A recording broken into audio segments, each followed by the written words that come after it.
Halo semuanya, perkenalkan nama saya Natalia Patricia Putrito. Saya dari kelas 11K. Di sini saya akan menjelaskan materi sosiologi mengenai integrasi sosial dan diintegrasi sosial. Yang pertama di sini pengertian integrasi sosial. Dalam Kamus Besar Bahasa Indonesia atau KBBI disebutkan bahwa integrasi adalah pembauran suatu yang tertentu hingga menjadi kesatuan utuh dan bulat. Istilah pembauran tersebut mengandung arti masuk ke dalam, menyesuaikan, menyatu, dan melebur sehingga menjadi seperti satu. Dengan demikian, integrasi merujuk pada masuk, menyesuaikan, atau meleburnya dua atau lebih hal yang berbeda sehingga menjadi seperti satu.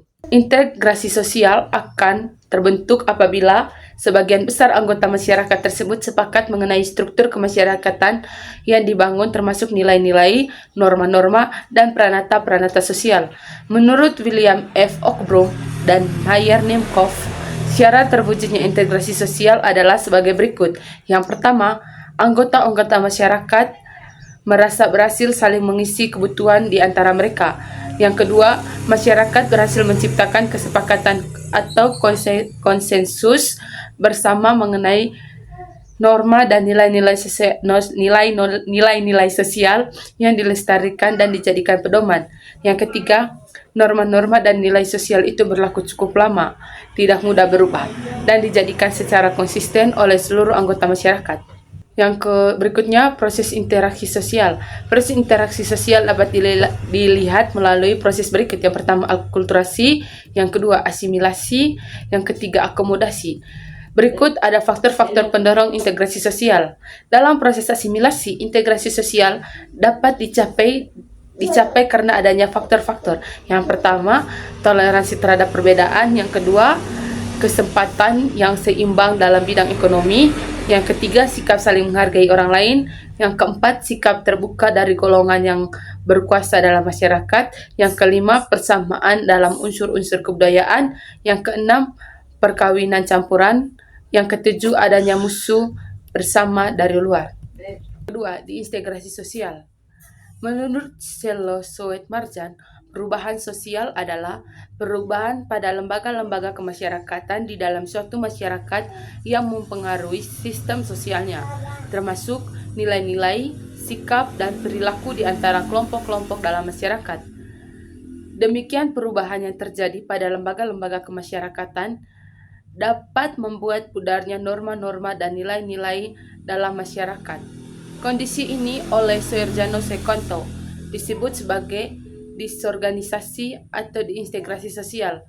Awal terjadinya kondisi ini adalah situasi di mana ada ketidakseimbangan atau ketidakserasian unsur dalam masyarakat karena salah satu unsur dalam sistem masyarakat tidak berfungsi dengan baik. Yang berikut adalah proses diintegrasi sebagai akibat perubahan sosial yang terjadi dalam masyarakat, antara lain dapat berbentuk pergolakan daerah, demonstrasi yang anarkis, kriminalitas, dan kenakalan remaja.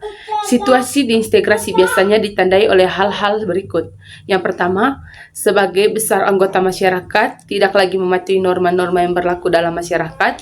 Yang kedua, timbul ketidakkesepahaman di antara anggota kelompok dalam hal tujuan sehingga hilang rasa kesatupaduan dan solidaritas dalam kelompok. Yang ketiga, sanksi yang diberikan pada pelanggaran norma tidak dilaksanakan dengan konsekuen sehingga ada kesan bahwa sanksi yang sudah tidak berfungsi lagi.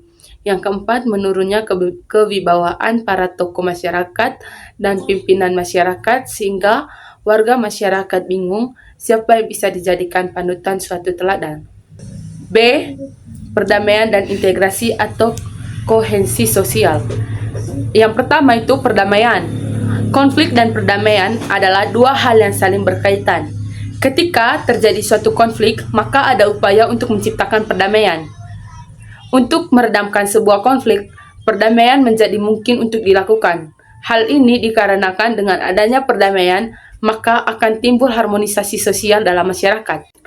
Yang kedua, integrasi atau kohesi sosial. Istilah integrasi ini berasal dari teori fungsional struktural. Asumsi dasar dari teori ini adalah suatu keseluruhan terdiri dari bagian-bagian masing-masing dan bagian-bagian itu berhubungan satu sama lain. Setiap bagian itu harus berfungsi dengan fungsional supaya keseluruhan itu bisa bertahan dan bisa menjalankan fungsinya dengan baik. Untuk mengurangi perselisihan yang mengarah pada integrasi atau kohesi sosial, ada 4 elemen yang perlu diperhatikan, yaitu sebagai berikut. Yang pertama, terpenuhinya hak asasi manusia. Yang kedua, menjunjung tinggi harkat dan martabat seseorang. Yang ketiga, tidak adanya diskriminasi. Yang keempat, adanya partisipasi aktif atau keikutsertaan individu. Interaksi sosial akan mudah terjadi pada masyarakat yang memiliki unsur-unsur yang sama. Unsur-unsur yang sama tersebut antara lain sebagai berikut. Yang pertama, kesamaan wilayah dan tempat tinggal. Yang kedua, pengalaman yang sama pada masa lampau.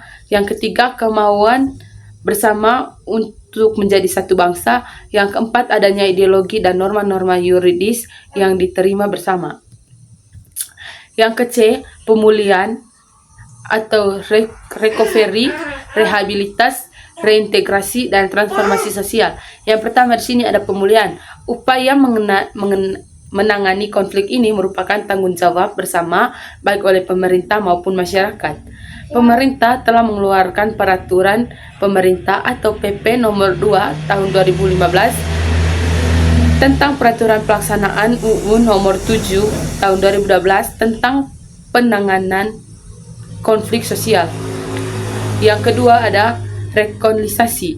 Rekonsiliasi itu sesuai dengan Undang-Undang Republik Indonesia nomor 7 tahun 2012 tentang penanganan konflik sosial pasal 37 disebutkan pada ayat 1, pemerintah daerah dengan melakukan rekonsiliasi antara para pihak yang bertikai dengan cara perundingan secara damai, pemberian restitusi atau ganti kerugian atau pemanfaatan. Yang ketiga, rehabilitas. Rehabilitas berdasarkan Undang-Undang Republik Indonesia nomor 7 tahun 2012 tentang penanganan konflik sosial pasal 38 mengatakan pemerintah dan pemerintah daerah melaksanakan rehabilitas sesuai tugas, tanggung jawab, dan wewenangnya. Rehabilitas ditunjukkan pada daerah pasca konflik dan di daerah terkena dampak konflik. Yang keempat, rekonstruksi. Undang-Undang Republik Indonesia nomor 7 tahun 2012 tentang penanganan konflik sosial pasal 39 menyatakan bahwa pemerintahan dan pemerintah daerah melaksanakan rekonstruksi sesuai dengan tugas, tanggung jawab, dan wewenangnya. Yang kelima, transformasi sosial. Transformasi sosial terdiri dari dua kata, yaitu transformasi dan sosial. Transformasi menurut Kamus Besar Bahasa Indonesia atau KBBI berarti perubahan rupa, bentuk, sifat, fungsi, dan sebagainya. Adapun sosial menurut KBBI berarti berkenan dengan masyarakat. Dengan demikian, transformasi sosial dapat berarti perubahan yang berkenan dengan masyarakat. Yang keenam, reintegrasi sosial. Situasi yang kacau akibat konflik sosial yang terjadi di dalam masyarakat yang jelas merupakan suatu masalah sosial yang menjadi kendala dalam proses reintegrasi sosial.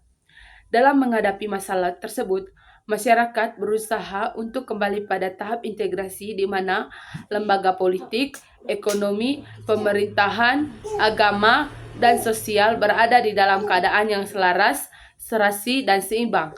Proses ini disebut dengan reintegrasi.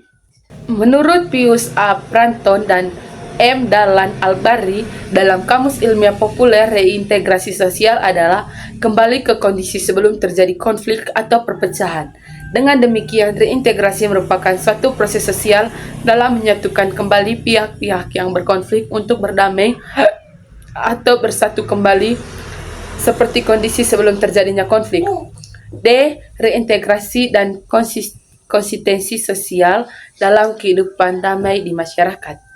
Dalam pandangan Sarjana Suekanto, reintegrasi atau reorganisasi adalah proses pembentukan kembali norma-norma dan nilai-nilai baru untuk menyesuaikan diri dan lembaga-lembaga kemasyarakatan yang mengalami perubahan. Reintegrasi terlaksanakan apabila norma-norma atau nilai-nilai baru telah melembaga dalam diri warga masyarakat. Adapun koeksistensi merupakan suatu keadaan ketika dua atau lebih kelompok hidup bersama dengan menghormati perbedaan tiap kelompok dan menyelesaikan konflik antara kelompok tanpa kekerasan. Dasar ini koeksistensi adalah kesadaran bahwa individu dan kelompok berbeda, mencakup perbedaan kelas, etis, agama, gender, dan pilihan politik. Identitas-identitas kelompok tersebut dapat menjadi sumber konflik. Konsep koeksistensi dengan demikian mengurangi kemungkinan perbedaan identitas kelompok yang akan meningkat menjadi konflik yang rumit dan merusak. Sekian penjelasan materi dari saya, terima kasih.